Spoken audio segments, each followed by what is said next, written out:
수요 예배를 통해서 영광 돌리는 귀한 성도들을 사랑하고 축복합니다. 환절기가 되어서 우리 또 권사님들, 장로님들, 또 우리 집사님들, 성로님들 건강 조심하시고요. 또 몸살, 또 독감에 걸린 분들이 빨리 치유되길 원합니다. 오늘부터 우리가 골로새서를 같이 강의하면서 또 말씀 속에 함께 은혜를 나누고자 합니다. 골로새서를 통해서도 또 우리에게 크신 은혜가 함께하기를 주님의 이름으로 축복합니다. 골로새는 지금의 터키 지역에 있는 도시인데요. 왼쪽으로는 지중해 연안에 있는 당시 최대 도시라 할 수 있는 에베소에서 내륙으로 약 160km 떨어진 곳에 위치하고 있었습니다. 이 골로새는 특별히 루카스라는 아주 비옥한 평원에 자리 잡은 도시였는데요.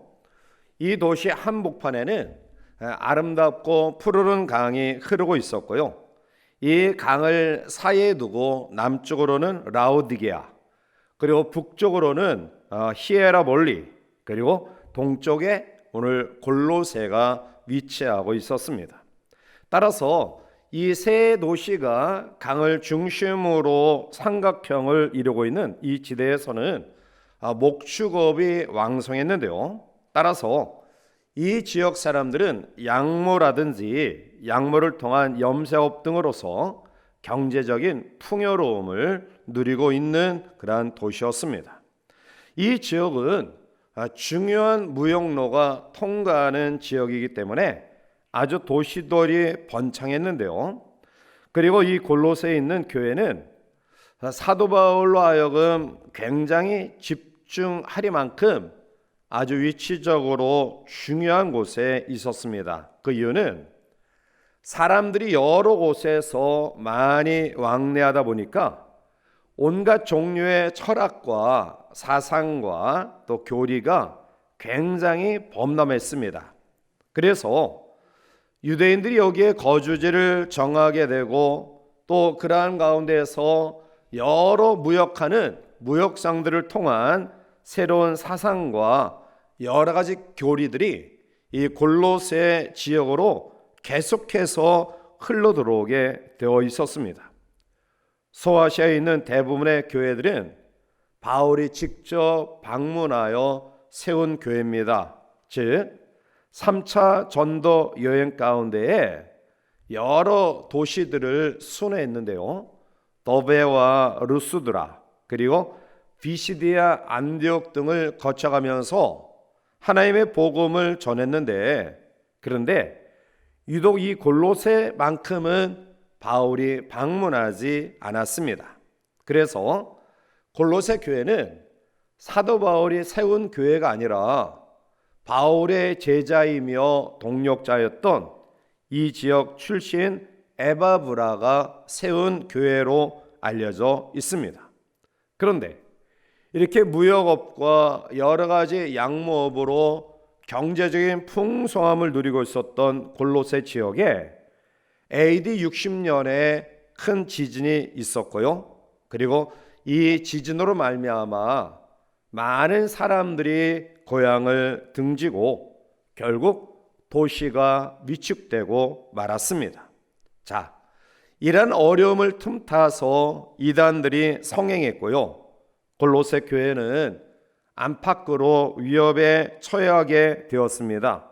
그래서 에바브로는 이 교회의 실상에 대해 염려하는 마음을 가지고 로마에 오게 있는 바울을 방문해서 자기가 설립한 이 골로새 교회에 당면한 문제를 가지고 고민을 나누었고요. 바울은 이 교회의 상황을 이제 전달받아서 정말 애절하고 간절한 마음으로 골로새 교회에 편지를 쓰게 된 것입니다.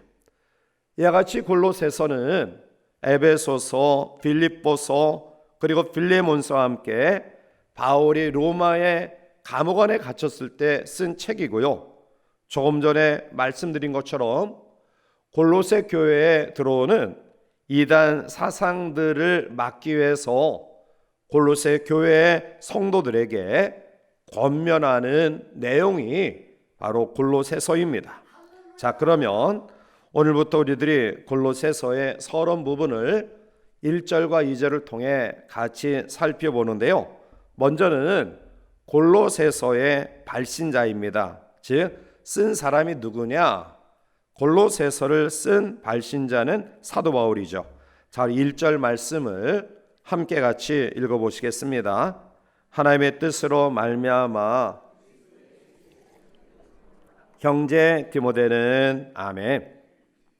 사도 바울은 이 골로새서의 발신자를 자기로 표현하면서 오늘 그리스도 예수의 사도된 바울 그렇게 표현합니다.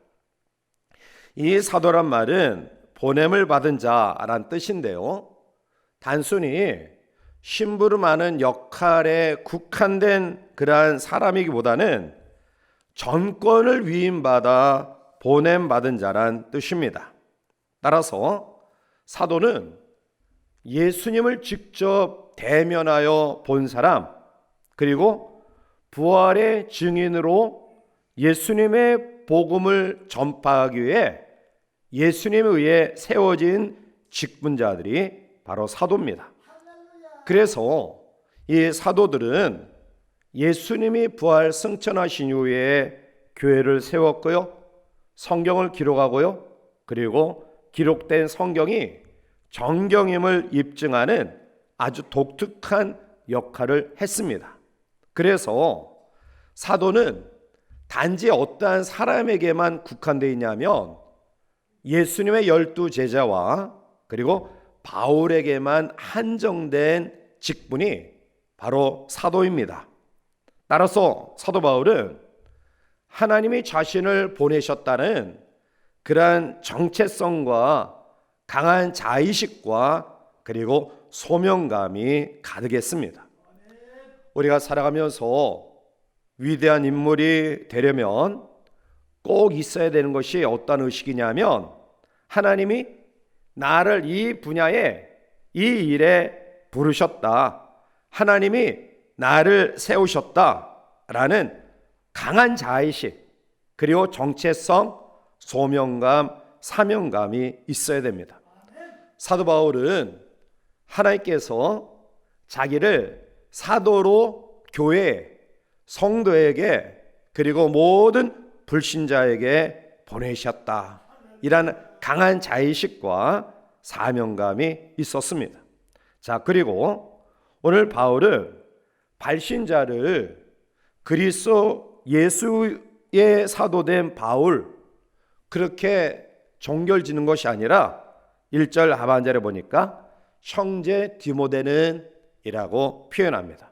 자, 여기 나타나는 디모데는 고린도서, 빌립보서, 데살로니가전서 그리고 빌레몬서에도 모두 바울의 공동 발신자로 언급되고 있어요.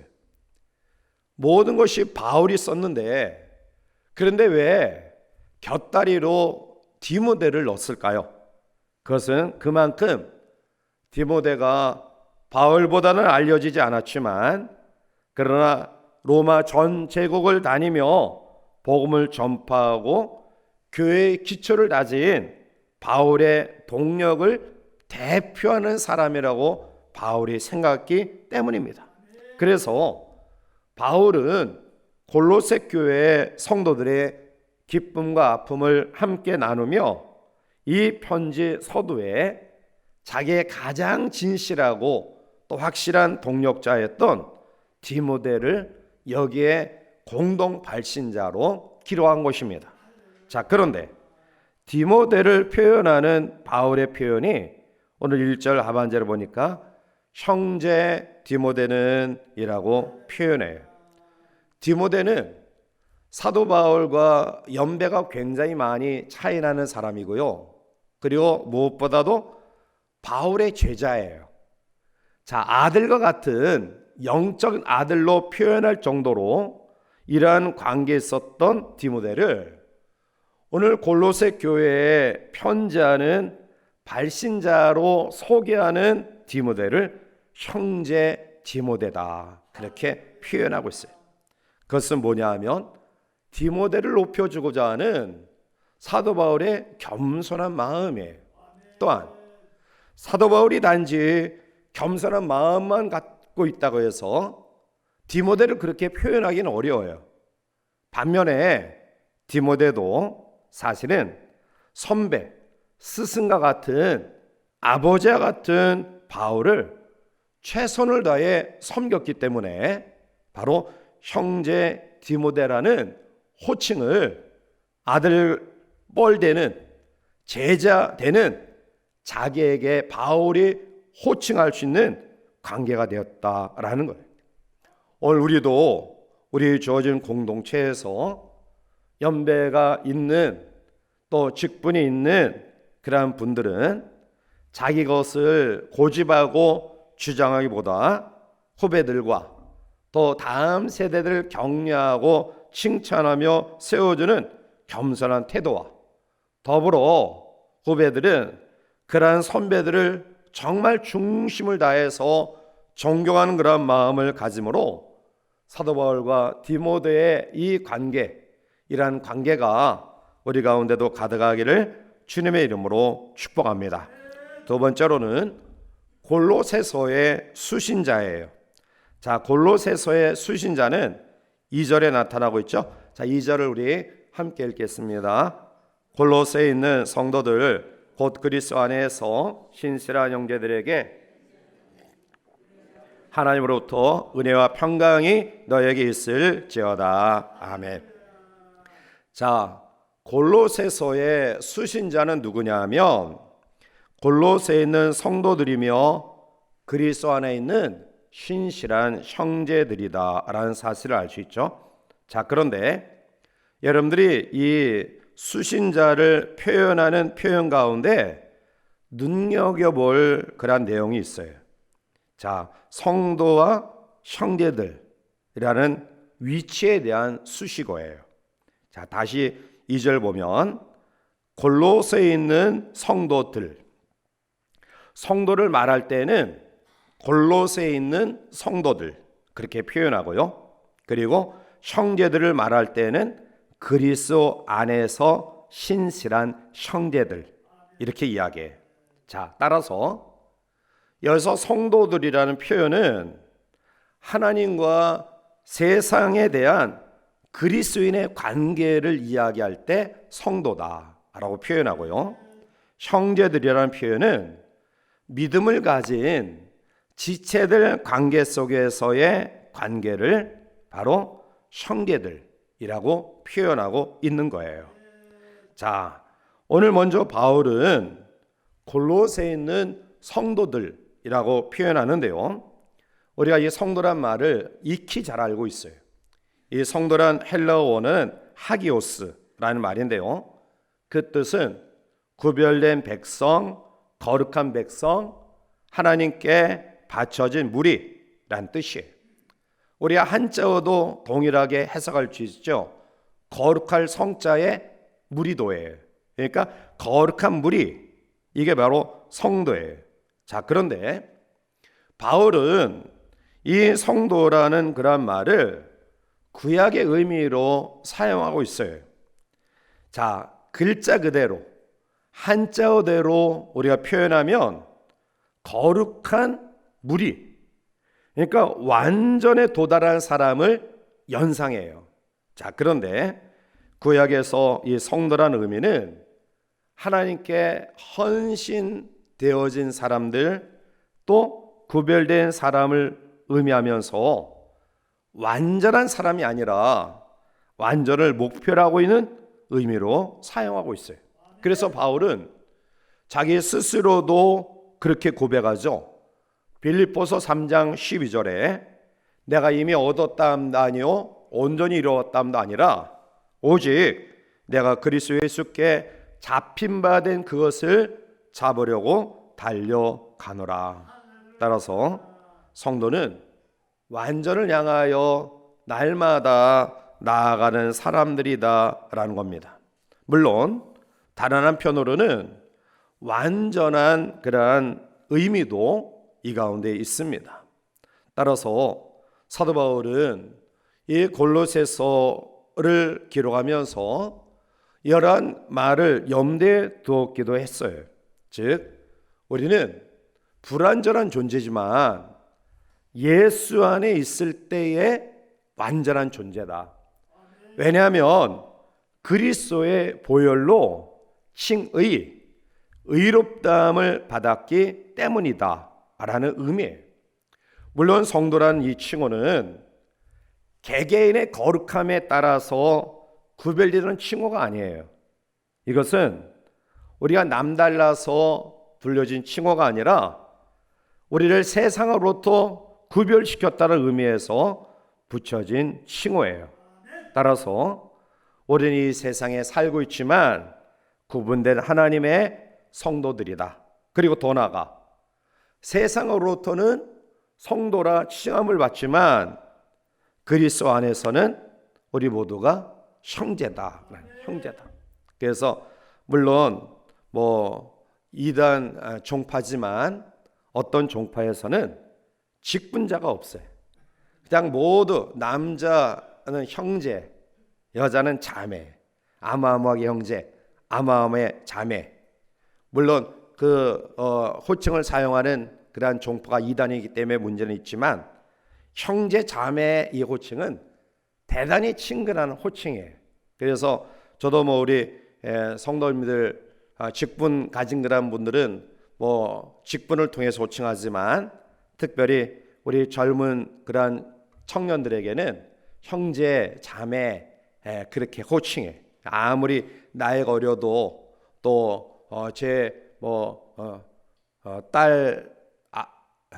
딸 그 밑에 있는 그런 우리 청년들에게도 절대로 반말 안 하고 아무아무개 형제, 아무아무개 자매. 근데 그게 굉장히 제 마음속에 친근함을 가지고 있어요. 자, 따라서 지역적인 세상으로부터의 우리를 표현할 때는 구별된 무리, 성도, 그리고 그리스도 안에 있는 우리 모두는 형제다라는 거예요. 자, 세 번째로 바울의 문안 인사를 봅니다. 자, 2절을 다시 한번 읽어볼까요? 골로새에 있는 성도들 곧 그리스도 안에서 신실한 형제들에게 편지하노니 우리 아버지 하나님으로부터 은혜와 평강이 너에게 있을지어다. 아멘.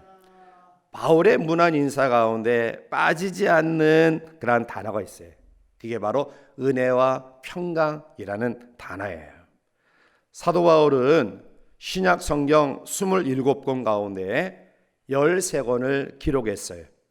독자는 히브리서도 문체나 내용들을 보면 바울이 썼다라고 이야기하는데 히브리서까지 포함하면 신약 성경 27권 가운데 절반 이상인 14권을 기록했어요. 그런데 이 모든 편지의 인사말 가운데 한결같이 바울이 즐겨 사용한 인사가 은혜와 평강이 너에게 있을지어다 라는 인사예요. 예를 들면 로마서 1장 7절에 보면 로마에서 하나님의 사랑하심을 받고 성도로 부르심을 받은 모든 자에게 하나님 우리 아버지와 주 예수 그리스도로부터 은혜와 평강이 있기를 원하노라. 계속해서 고린도전서 1장 3절에서도 은혜와 평강이 있기를 원하노라. 고린도후서 1장 2절에서도 하나님 우리 아버지와 주 예수 그리스도로부터 은혜와 평강이 있기를 원하노라. 갈라디아서 1장 3절에도 은혜와 평강이 있기를 원한다. 또 에베소서 1장 2절에도 은혜와 평강이 너에게 있을지어다. 그리고 디도서 1장 4절에서도 같은 믿음을 따라 나의 참 아들 된 디도에게 편지하노니 하나님 아버지와 그리스도 예수 우리 구주로부터 은혜와 평강이 내게 있을지어다. 그리고 빌레몬서 1장 3절에서도 하나님 우리 아버지와 주 예수 그리스도로부터 은혜와 평강이 너에게 있을지어다 라는 표현이. 자, 그러면 사도 바울이 모든 편지의 서두에 그리고 모든 성도들에게 정말 임해야 될 은혜와 평강, 이것이 얼마나 소중했기에 바울은 편지를 쓸 때마다 이 단어를 담고 있을까요? 여기에 어떠한 의미가 있을까요? 왜 바울은 은혜와 평강을 함께 붙여서 인사하고 있을까요? 그것은 은혜는 평강의 근원이기 때문에 그래요. 은혜가 샘이라면 평강은 그 샘의 물이에요. 은혜가 시작이면 평강은 그 은혜의 결과입니다. 그래서 하나님의 은혜가 없이는 평안이 있을 수 없어요. 은혜는 평강의 원천입니다. 그래서 하나님의 풍성한 은혜가 우리 가운데 있으면 반드시 거기에는 평화의 열매가 심령과 가정과 교회와 공동체 속에 있는 거예요. 자, 그러면 구체적으로 은혜와 평강에 담긴 의미를 한번 살펴봅니다. 첫 번째로는 은혜라는 단어예요. 아마 교회 다니고 난 이후에 성도들 가운데 가장 많이 사용되어지는 단어가 믿음 그리고 은혜라는 단어일 거예요. 신구약 성경에 보면 이 은혜라는 말이 275번이나 나오는데요. 그런데 너무나 잘 표현되어진 은혜라는 말을 우리가 남용하고 있는 것 같아요.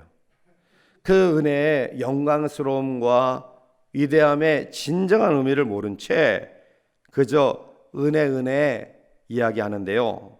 그래서 내 마음에 조금 기쁨이 있고 만족이 있으면 은혜 받았습니다, 은혜가 충만합니다 이렇게 이야기하고, 또 무덤덤하고 여러 가지 어려우면 은혜가 떠났다, 은혜가 없다 이렇게 생각하는 경우가 있는 것 같아요.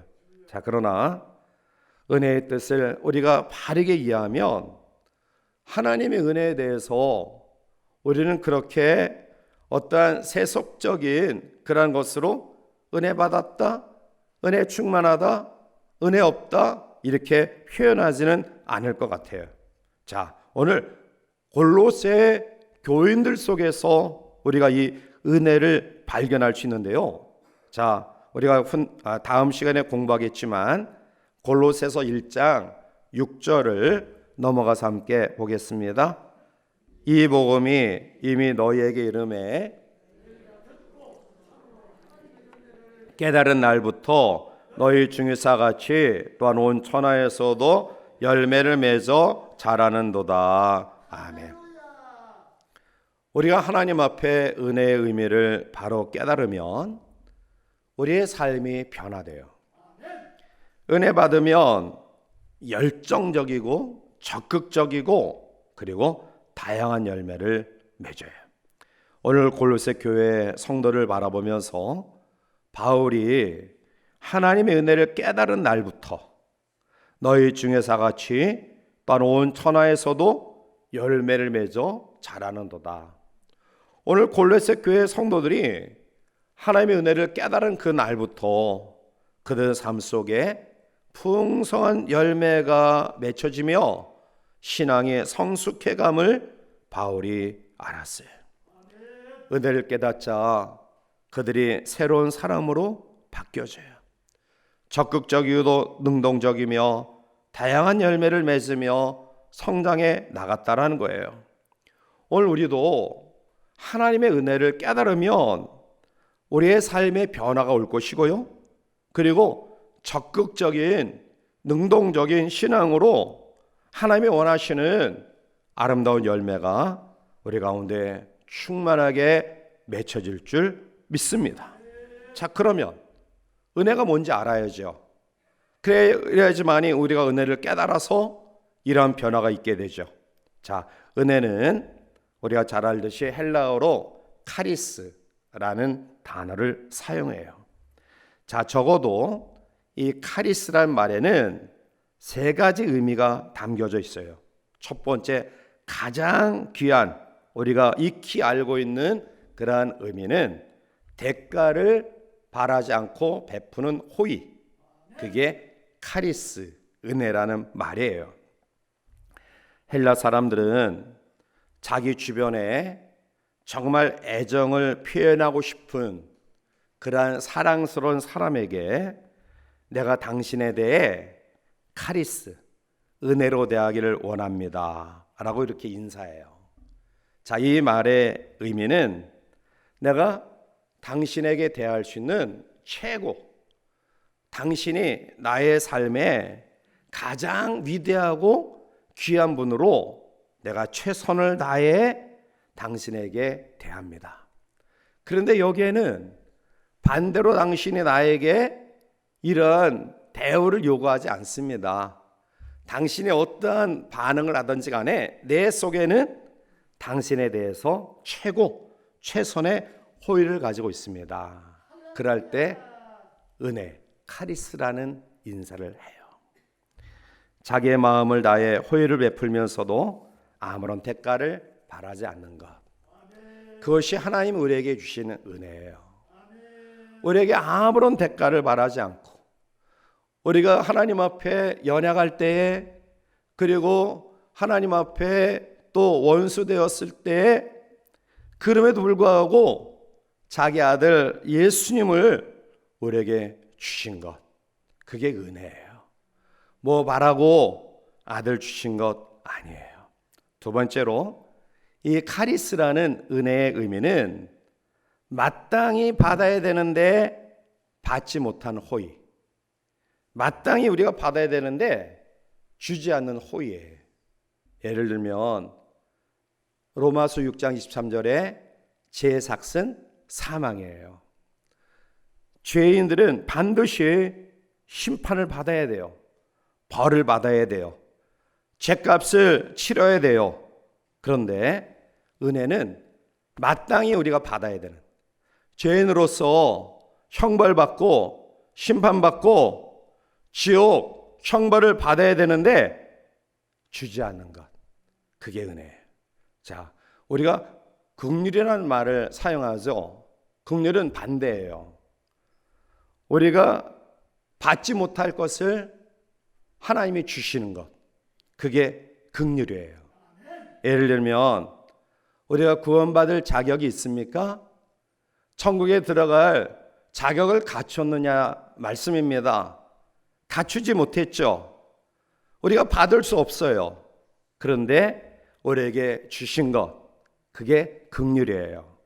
따라서 오늘 우리가 마땅히 형벌을 받아야 되는데 죽음을 기다릴 수밖에 없는 존재인데 우리에게 주시지 않았어요. 그게 은혜입니다. 세 번째, 이 카리스라는 은혜의 의미는 보는 자에게 기쁨과 감동을 주는 모습이에요. 어떤 성도는 보기만 해도 은혜가 돼요. 그분 신앙생활을 보면 정말 예쁘고 아름다워요. 아, 나도 저 사람같이 신앙생활 해야지, 저분같이 삶을 살아야지, 이러한 기대를 가지게 되고요, 또 기쁨을 경험하게 돼요. 그래서 그 사람을 바라볼 때마다 행복한 거예요. 감사한 거예요. 그게 바로 은혜다. 오늘은 어떤 모습을 가지고 있습니까? 주변의 사람들이 우리를 보기만 해도 은혜가 됩니까? 기쁨이 됩니까? 아니면 어쩔 수 없이 상대하고 대하지만 늘 불평하고 원망하고 시기하고 투기하는 저 모습을 언제까지 봐야 되느냐라는 모습을 보여주고 있습니까? 오늘 사도 바울은 골로새 교회 성도를 통해서 이러한 은혜가 충만하기를 원했어요. 오늘 우리에게 주신 하나님의 은혜의 의미가 바로 이러한 것이다 라는 것을 기억하고요, 아무런 대가 없이 주신 호의, 내가 마땅히 지옥 형벌 속에 빠져 헤매야 되는데 주지 않는 호의, 그 주님을 바라볼 때마다 우리의 마음속에 기쁨과 감동과 감사가 넘쳐나는 이 은혜, 카리스, 이러한 은혜가 우리 가운데 가득하기를 주님의 이름으로 축복합니다. 두 번째로는 평강이에요. 이 평강이란 말은 우리가 잘 알죠? 히브리어로 샬롬이라는 단어예요. 자, 이 샬롬은 히브리 사람들의 인사법이에요. 그런데 오늘까지도 사용하고 있습니다. 자, 카리스라는 이 단어는 헬라 사람들의 인사법이에요. 제가 좀 전에 말씀드렸죠? 카리스로 당신을 대합니다. 그것은 헬라 사람들이 정말 애정을 가지고 당신에게 어떤 대가를 바라지 아니하고 최선 또 최고의 모습으로 당신을 대합니다. 그때 카리스라는 단어를 써요. 마찬가지로 히브리 사람들의 인사법은 샬롬의 평강이에요. 자, 바울은 이 두 세계, 헬라 세계와 이스라엘 세계의 이 인사말을 통해서 두 세계에 속한 모든 사람들이 하나님과 주 예수 그리스도로부터 은혜와 평강을 얻는다라고 말씀하고 있는 거예요. 자, 그런데 여기서 이야기하는 평강, 이 샬롬이라는 말은 단순히 싸움이 없는 상태를 이야기하는 것 아니에요.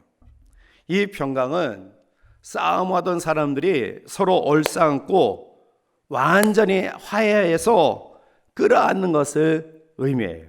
자, 예를 들면 어떤 부부가 오랫동안 생활하다가 이제 싸우면서 이런 말을 해요. 내가 10년 동안 참았는데 이제는 더 이상 못 참아. 자, 그러면 엄밀히 따져보면 그건 참은 게 아니에요. 참는다는 것을 내세우면서 10년 동안 속으로 벼른 거예요. 마음속에 잔뜩 앙심을 품고 언제 이것을 폭발시킬까 벼르고 벼러서 결국은 그것이 폭파된 거예요. 여러분, 평강이란 어느 일정 기간을 참는 게 아니에요. 평강은 완전히 용서하고 완전히 화해를 이룬 평화를 말하는 겁니다. 서로 치고받고 싸우다가 힘이 드니까 휴전하기로 합의했어요. 싸우지 않습니다. 그러니 이것은 평화가 아니에요. 우리나라가 그렇지 않아요? 우리나라가 그렇습니다. 남과 북이 전쟁에서 갈라져 있어요.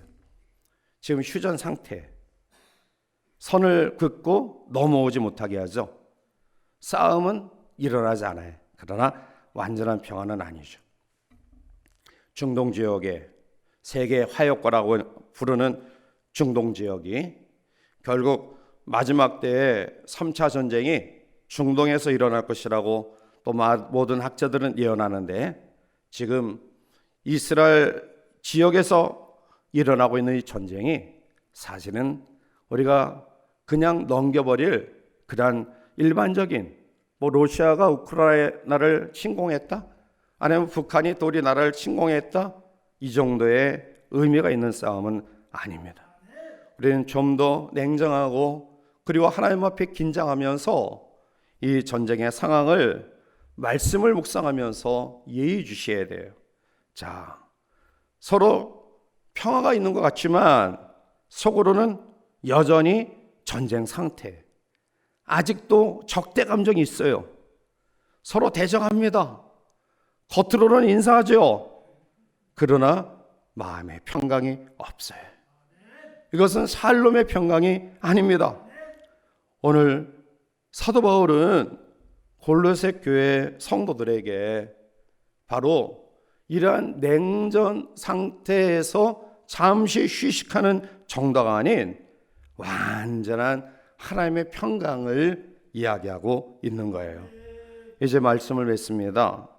우리가 이 땅을 살아가면서 하나님이 우리에게 주신 은혜보다 더 소중하고 감격스럽고 기쁜 것은 없다라는 분명한 체험과 확신과 깨달음이 있는 성도들이 되시기를 바랍니다. 하나님의 은혜는 우리의 삶의 시작과 끝이기도 해요. 은혜란 말이 성경에서 제일 처음에 나타난 곳이 어디냐? 창세기 6장 8절이에요. 그러나 노아는 여호와께 은혜를 입었더라.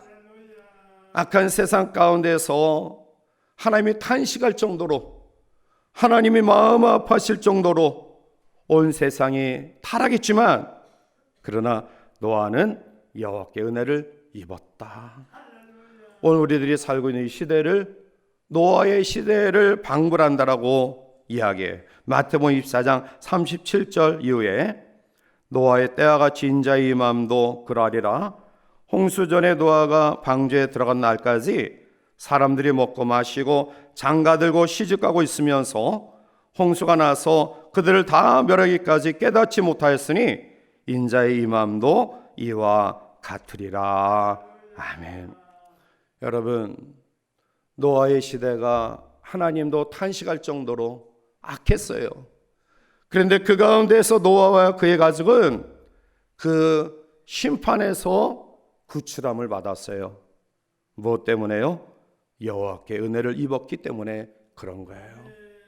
여러분, 이 마지막 때 인자의 임함도 노아의 때에 마찬가지라고 했는데요, 우리가 이러한 시대 속에서 우리들이 하나님 앞에 구출함을 받을 하나님의 보호하심과 인도하심과 지키심의 은혜가 우리의 자녀에게 임하는 비결은 여호와의 은혜를 입지 않으면 불가능하다. 여호와께 은혜를 입었던 노아가 그 시대에 구출함을 입었던 것처럼 오늘 이 마지막 때에도 사람들이 이구동성으로 못 살겠다라고, 전무후무한 환난이라고, 지극히 큰 환난이라고, 그래서 대환난이라고 이야기하지만, 그러나 은혜를 입으면 그 환난 속에서도 반드시 피할 길이 있고 살 길이 있다.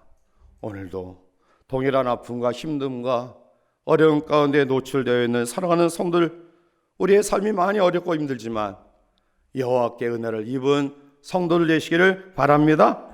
그래서 하나님의 지키심과 보호하심과 인도하심 속에 이 마지막 때를 승리롭게 살아가는 우리 모두가 되시기를 주님의 이름으로 간절히 축원해 드립니다.